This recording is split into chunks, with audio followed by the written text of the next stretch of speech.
गया, पीने के लिए पानी मिल गया। अच्छा, लगवाया तो वन विभाग वालों ने उसको था 2017 में सर हम ही लोगों ने लगाया था, अब उसमें घुस नहीं पाएगा कोई, बहुत बड़ा हो गया है। अब उसमें कोई घुस ही नहीं सकता। आप समझिए आबादी से दूर है, नदी के किनारे है, उसी में रहता है, बिल्कुल रहता है। ये इधर उधर जाता है। प्रिंट उसकी आप जांच करवाइए। सीतारामपुर और यहाँ के लोग भैंस नहीं चला पा रहे हैं। आपका लगभग समाप्ति है, मेंटेनेंस का काम लोग देखते रहेंगे। थोड़ा सा इससे देखिए दिक्कत तब होगी, अभी तो बकरी मार रहा है, गैया मार रहा है तो चल जा रहा है। मान लीजिए किसी बच्चे को घायल कर दिया, वही बता रहा किसी आदमी को घायल कर दिया, क्या होगी ना, उसकी भरपाई हम आप नहीं कर सकते।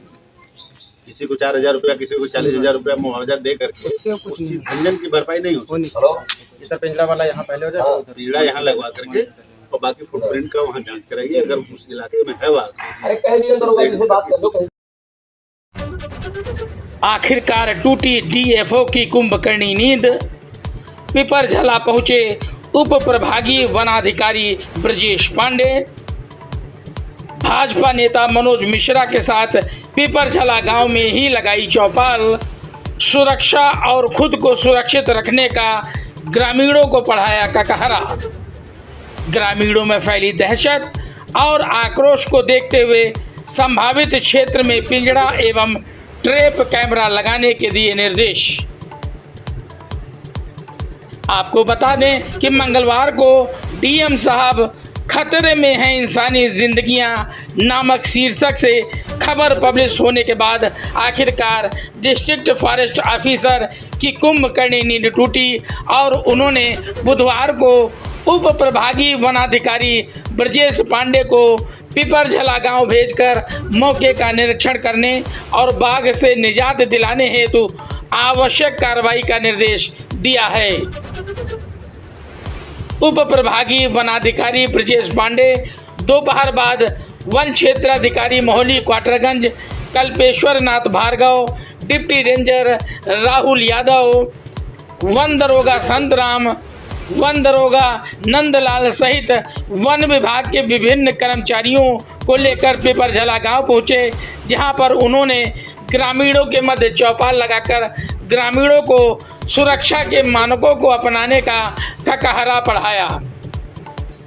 हालांकि चौपाल में ग्रामीणों के बढ़ते आक्रोश को देखते हुए उप प्रभागीय वनाधिकारी ब्रजेश पांडे ने ग्रामीणों को आश्वासन दिया है कि शीघ्र ही बाघ के संभावित स्थान के समीप पिंजड़ा एवं ट्रैप कैमरे लगवाने का कार्य किया जाएगा, जिसके बाद बाघ को पकड़ने एवं उसकी लोकेशन पता करने में आसानी होगी। उन्होंने कैमरा एवं पिंजड़ा कब लगेगा इसके बारे में अभी तक स्पष्ट नहीं किया है।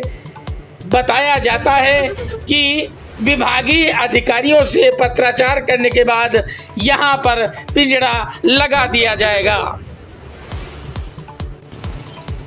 सर, आज पिपरझला आप आए हैं, बाघ को पकड़ने के लिए क्या रणनीति बनाई गई है और क्या संदेश देना चाह रहे हैं?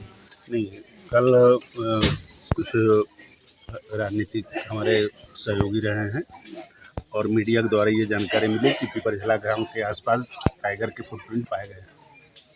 जैसे ही जानकारी मिली 1 घंटे के अंदर ही हमारी टीम आ गई और पूरे इलाके को पगचिन्ह के आधार पर सर्च की।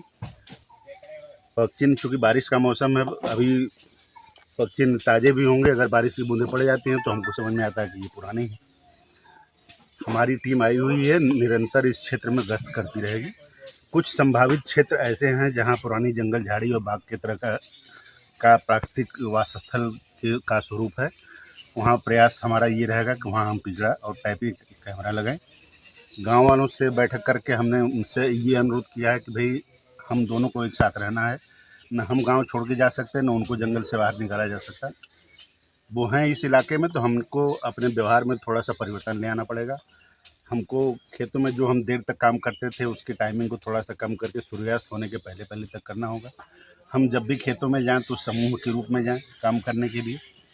पशुओं को हम बांधते हैं तो पहले जहां हम पशुओं को बांधते हैं बड़े जानवरों को सबसे पहले, उसके बाद उससे छोटे, उसके बाद उससे छोटे, ताकि रात में अगर उसका कोई मूवमेंट हो या हमारे पालतू जानवर तक अगर आए तो बड़ा जानवर जो है उससे थोड़ा सा संघर्ष करे।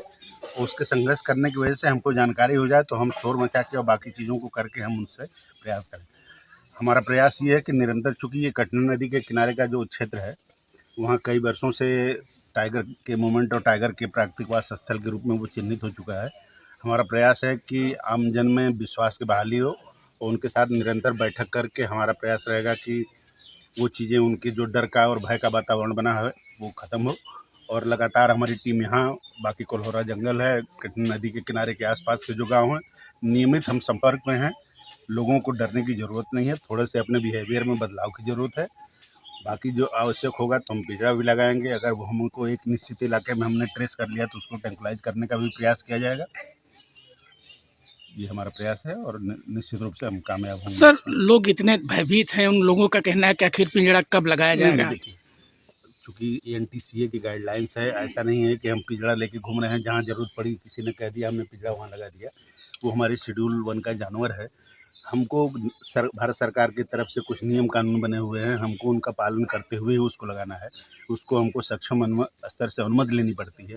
मान लीजिए हमने कहीं भी पिंजरा लगा दिया, कोई जानवर उसमें फंस गया, संजोग से गाँव के लोगों ने घेर करके मार दिया, तो इससे भी एक क्षति होती है। हमको ये लगेगा कि नहीं वो बाघ एक मारा गया, लेकिन उससे भी हमारी बड़ी क्षति है। अगर बाघ हमारे लिए आवश्यक नहीं होता, बाकी तेंदुआ हमारे लिए आवश्यक नहीं होता, तो उनके संरक्षण का प्रयास तो नहीं किया जा सकता। तो हम उस दिशा में भी लगातार प्रयास कर रहे हैं। हमारे साथ मनोज मिश्रा जी हैं और भी गांव के वरिष्ठ लोग हैं, जो उन लोगों ने सहयोग और सलाह दिया है। मेरा विभाग प्रयास करेगा कि हम उस पर सार्थक प्रयास करें और इस समस्या से समाधान हो। चूँकि ये इलाका जंगल का नहीं है तो यहाँ कभी दिख जाता है तो पब्लिक पैनिक हो जाती है। बाकी अगर हम वाइल्ड लाइफ के आसपास के क्षेत्रों में रहते हैं तो हम दोनों एक दूसरे की जगह रहने के आदी हो जाते हैं। लेकिन किसी को पैनिक होने की ज़रूरत नहीं है। थोड़ा सा अपने आचरण में बदलाव ले आना है कि हम खेतों में कैसे जाएं, छोटे बच्चों को देर तक खेतों में न काम करने दें, समूह में रहें, आना जाना हो, जब भी हम निकलें तो हाथ में लाठी डंडा लेकर के निकलें। हम अपने बचाव की व्यवस्था हमको थोड़ी सी देखनी पड़ेगी। बाकी 724 हमारी टीम है, जैसे हमको खबर मिलेगी हम आपके लिए उपस्थित हैं। दूसरी तरफ भाजपा नेता एवं पूर्व जिला पंचायत सदस्य मनोज मिश्रा ने वन विभाग के द्वारा दिए गए आश्वासन का स्वागत किया है। उन्होंने कहा कि यदि समय रहते यहाँ पर पिंजरा एवं ट्रैक कैमरा लगा दिए जाएंगे तो निश्चय ही बाघ की लोकेशन का पता चल जाएगा, साथ ही बाघ के पकड़ने के भी मौके ज़्यादा होंगे। Ravindra Saxena, bureau report, RS live, Sitapur. Manoj ji, आज फिर आप पिपरझाला गांव में हैं, क्या कोई टीम आई हुई है? यहाँ एसडीओ साहब के नेतृत्व में वन विभाग की टीम आई थी। कल मेरी डीएफओ साहब से वार्ता हुई थी। डीएफओ साहब संभवतः किसी मीटिंग में रहे होंगे शासन स्तर पर। उन्होंने एसडीओ साहब के नेतृत्व में यहाँ टीम भेजी है, जिन्होंने गांव वालों के मध्य बैठकर वार्ता की है और जो बाघ यहाँ पर घूम रहा है उसके पकड़ने या अन्य किसी उसके निदान की बातें भी कही है। और हम तो एक चीज़ चाहते हैं कि हर हालत में हर स्तर पर बाघ पकड़ा जाना चाहिए, गांव वाले भयमुक्त हों।